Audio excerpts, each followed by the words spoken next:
Assalamualaikum warahmatullahi wabarakatuh. Selamat pagi Bapak Ibu. Perkenalkan, nama saya Rizka Amini. Saya mengajar di SMP Negeri 4 Wai Pungguan.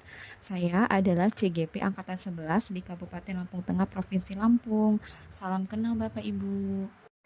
Ilustrasi diri sebagai pembelajar sekaligus pembelajar yang dapat menginternalisasi gagasan Ki Hajar Dewantara.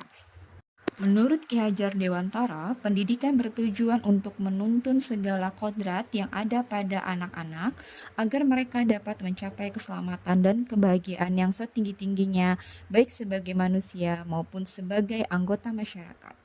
Guru sebagai pendidik hanya dapat menuntun tumbuh atau hidupnya kekuatan kodrat yang ada pada anak-anak agar dapat memperbaiki lakunya, bukan dasarnya hidup dan tumbuhnya kekuatan kodrat seorang anak. Nah, untuk dapat menghasilkan murid yang cerdas dan berbudi pekerti, sebagai seorang pembelajar, guru dapat menuntun murid dengan mengajar, memotivasi, dan mengapresiasi untuk memaksimalkan perubahan baik pada murid. Nah, upaya yang dilakukan guru untuk menghasilkan murid yang cerdas dan berbudi pekerti yang luhur, kita bisa mengambil sesuai dengan filosofi pendidikan Bapak Ki Hajar Dewantara.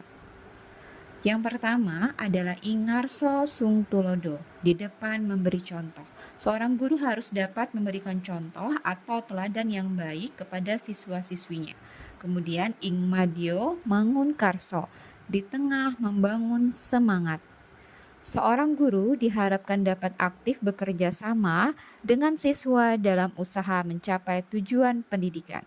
Berikutnya, Tuturi Handayani, di belakang memberi dorongan. Seorang guru harus mampu mengarahkan dan memotivasi peserta didik agar dapat mencapai hasil belajar yang optimal.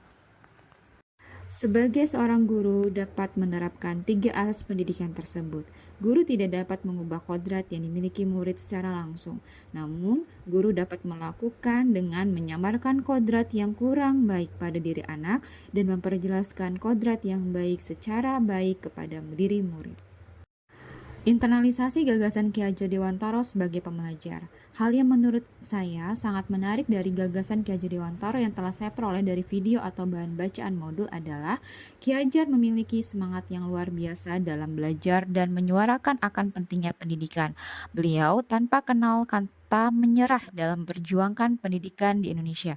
Bahkan saat diasingkan ke Belanda, sekalipun justru di sana dimanfaatkan olehnya untuk tetap belajar lebih mendalami dunia pendidikan dan pengajaran.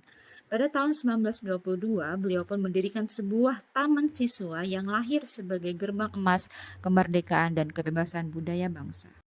Semangat yang dimiliki Ki Hajar Dewantara itu patut kita jadikan sebagai motivasi dan penyemangat sebagai guru pembelajar. Bagaimana kita menjadikan murid yang cerdas dan berbudi pekerti. Sebagai seorang guru, peran kita bukan hanya sekedar pendidik, melainkan juga sebagai pembelajar seumur hidup agar tetap dapat mendidik murid sesuai dengan kodrat zamannya. Saya memandang diri sebagai seorang pembelajar dan pembelajar. Jika dikaitkan dengan pemikiran Ki Hajar Dewantara, sebagai seorang petani yang selalu berinovasi, saya sebagai guru dalam memberikan perlakuan yang baik dan dapat menuntun murid menjadi lebih baik dan bahagia sesuai dengan kodrat zaman. Sebagai seorang guru, saya tidak dapat berhenti belajar karena saya akan berusaha menjadi guru yang haus akan ilmu supaya bisa menjadi pendidik yang baik untuk murid-murid saya di sekolah. Baik Bapak Ibu, sekian yang dapat saya sampaikan. Saya ucapkan terima kasih. Assalamualaikum warahmatullahi wabarakatuh.